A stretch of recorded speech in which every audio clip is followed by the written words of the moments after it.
Hello, my friends. What if I told you that the man who changed the entire world with just his mind and his fists never actually got to see his dream come true? Today's video is not just another story about a martial artist, it's about the untold story of Bruce Lee, the real journey of the legend behind the legend. You'll discover how a young boy who was bullied, broke, and rejected by Hollywood became a global symbol of strength, discipline, and freedom. So, stay tuned. This one might just change the way you see yourself forever. Bruce Lee. The name itself carries energy. When you hear it, you don't just think of a man who could fight. You think of power, speed, philosophy, and an energy that never dies. But behind that famous image, the muscles, the lightning-fast kicks, and the intense eyes, there was a story most people never knew. A story of pain, rejection, love, fear, and a burning dream that refused to die. This is the untold story of Bruce Lee, told in simple words, but with all the passion that made Bruce Lee who he was. Bruce Lee was born in San Francisco in 1940 in the middle of chaos. The world was at war, and no one knew what tomorrow would bring. His parents were from Hong Kong, and his father was a famous opera actor. They named him Lee Jun-fan, which meant Return Again Lee, because his mother believed he would travel the world and always find his way back home. She was right. When Bruce was just a few months old, his family moved back to Hong Kong. It was a hard time. The Japanese army invaded, and life was full of fear. But even as a small child, Bruce was different. He wasn't afraid. He loved to move, to jump, to fight. His mother once said he was a storm in a small body. He couldn't sit still. He would run, climb, punch, and dance all day. That energy never left him. As a child actor, Bruce appeared in films thanks to his father's connections in the Hong Kong movie world. He was small, confident, and full of life. But when he wasn't acting, he was fighting, not in the movies, but in the streets. Hong Kong was rough in those days, full of gangs and violence. Bruce wasn't in a gang, but he hated bullies. And when someone picked a fight with him, he never backed down. He fought, not because he wanted to hurt people, but because he wanted respect. He wanted to be seen. One day, after yet another street fight, his parents had enough. They worried he would get killed or thrown in jail. His father sent him back to America to start a new life, away from trouble. He was 18 years old, broke, but full of confidence. He had a dream, even if he couldn't put it into words yet. When Bruce arrived in Seattle, he was just another immigrant kid. He had a few dollars in his pocket, no famous name, and no plan. He worked in restaurants, washed dishes, and studied philosophy at the University of Washington. But at the same time, he began teaching martial arts, his own version of it. He didn't believe in tradition just for the sake of tradition. He thought martial arts should evolve just like people do. That idea would later change the world. He opened his first martial arts school and called his art Jeet Kune Do, the way of the intercepting fist. It wasn't about memorizing moves. It was about freedom, flow, and truth. Bruce said, absorb what is useful, discard what is not, add what is uniquely your own. He believed martial arts was not just about fighting others, it was about fighting your own limits. Soon, people started talking about this young Chinese man who moved like lightning and spoke with the wisdom of a philosopher. He taught all kinds of students, Chinese, white, black, men, and women. But that was a problem in the martial arts world at the time. The old masters in Chinatown believed that teaching outsiders was forbidden. They told Bruce to stop. Bruce refused, so they challenged him. A fight was arranged between Bruce and one of their top fighters. The deal was simple. If Bruce lost, he would close his school. If he won, he could teach anyone he wanted. The fight was fast and brutal. Bruce won easily, but it left him thinking. He realized that even though he was strong, he had wasted energy. He felt there was something missing. From that day, Bruce stopped following anyone's system. He began to create his own. He broke every rule the martial arts world had. Then Hollywood came calling. It started when a famous TV producer saw Bruce at a demonstration and was blown away by his skill and charisma. They wanted him for a new TV show called The Green Hornet. Bruce played Kato, the hero's partner. Although it wasn't the main role, Bruce stole every scene. Audiences loved him, his speed, his confidence, his movements. But Hollywood wasn't ready to make a Chinese man the lead star. They liked him, but they didn't see him as a main hero. They told him to wait. They told him to be patient. Bruce wasn't patient. He wrote, he trained, he taught, and he dreamed of a day when the world would see him not just as a kung fu guy, but as a man who could inspire people across cultures. He wanted to show that strength wasn't about skin color. It was about spirit. Hollywood, however, kept saying no. They told him Americans wouldn't accept an Asian man as the star of an action film. That broke his heart. Imagine working your whole life to prove yourself, only to be told you'll never be good enough because of your race. But Bruce didn't give up. He decided to return to Hong Kong and make his own movies. When Bruce returned to Hong Kong, he discovered something amazing. People there hadn't forgotten him. The Green Hornet had become a hit in Asia, and everyone knew his name. He was already a star without realizing it. The local studios were desperate to work with him. He finally had control. His first film, The Big Boss, became a massive success. People had never seen anything like it. Real fighting, real emotion, real fire.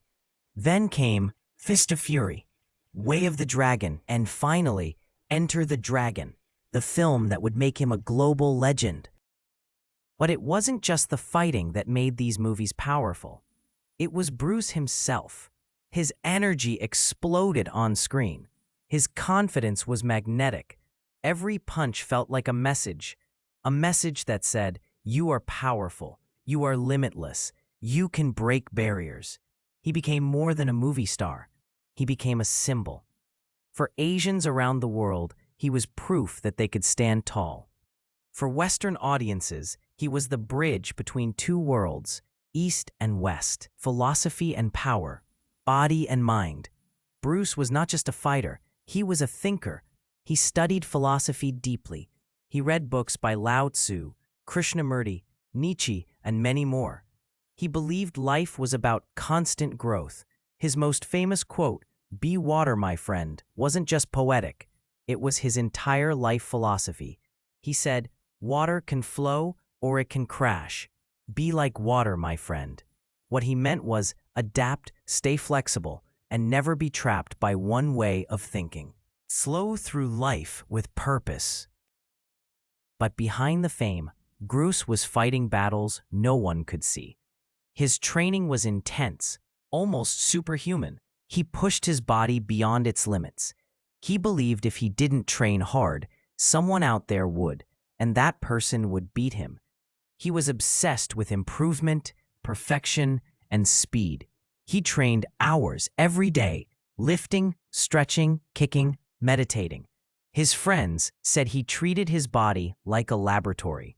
Every muscle was a science experiment. Every movement had to be perfect. He once said, "The successful warrior is the average man with laser-like focus." That was Bruce, a man who believed greatness came from focus, not luck. But that same intensity began to take a toll. He suffered from back injuries, headaches, and exhaustion. Doctors told him to rest, but Bruce didn't listen. He feared stopping would mean losing everything. He was working on Enter the Dragon, his biggest film yet, and he gave it everything he had. He was rewriting action cinema, bringing martial arts to Hollywood on his own terms. Then, suddenly, tragedy struck.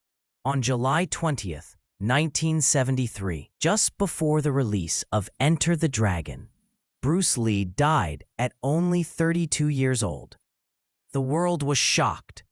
The cause of death was said to be a reaction to medication, but even today, people still debate what truly happened. Some believe it was stress. Others say it was fate. But what's certain is this: Bruce Lee died young, but he lived more fully than most people ever will.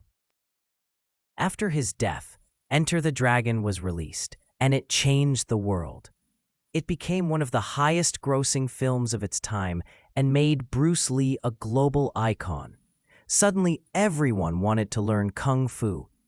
Martial arts schools opened everywhere. His image was on posters, t-shirts, and books.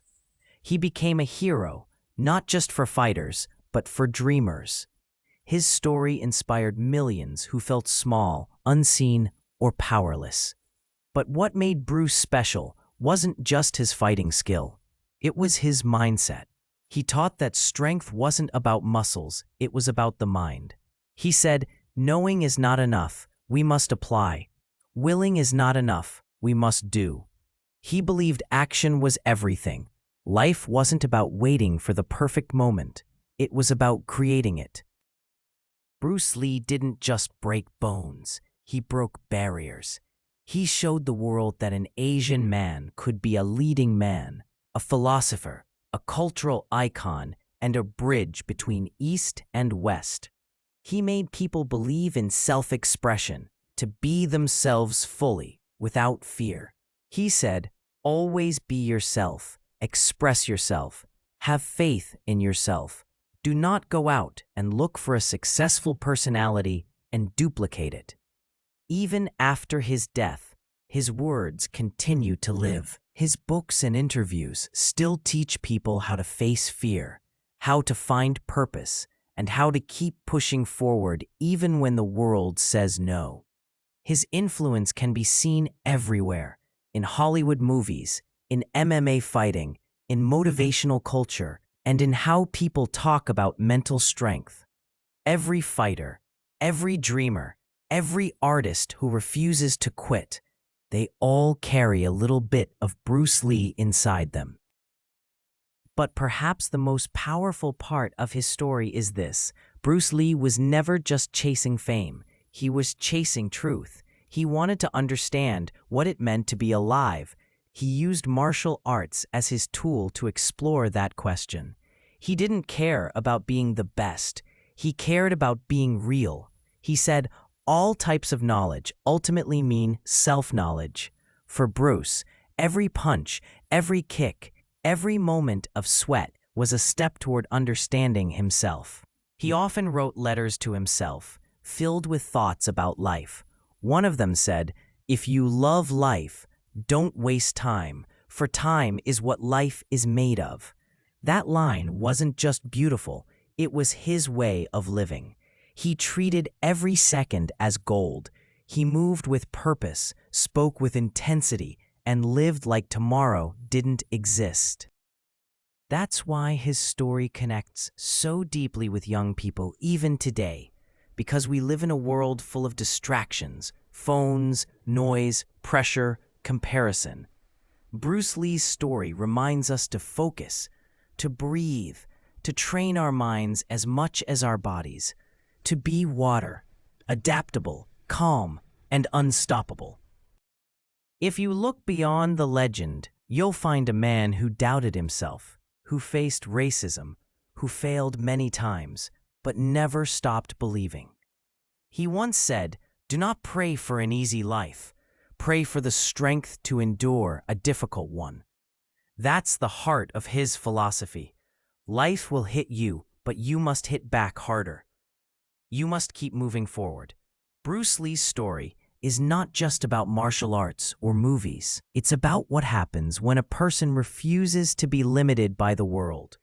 It's about courage, the courage to dream differently, to break tradition, to speak your truth even when no one listens.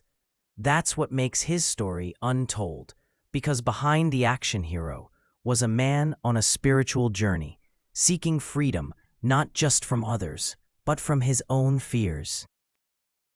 Today, when you watch Bruce Lee's films, you're not just watching punches and kicks. We're watching philosophy in motion. Every fight is a lesson in focus, timing, and emotion. Every word he spoke carries meaning deeper than it seems. He was not acting, he was expressing his soul. He taught the world that greatness doesn't come from following others. It comes from discovering yourself. That's why his legacy still burns bright. He didn't just change martial arts. He changed how people saw themselves. Bruce Lee once said, "The key to immortality is first living a life worth remembering." And that's exactly what he did.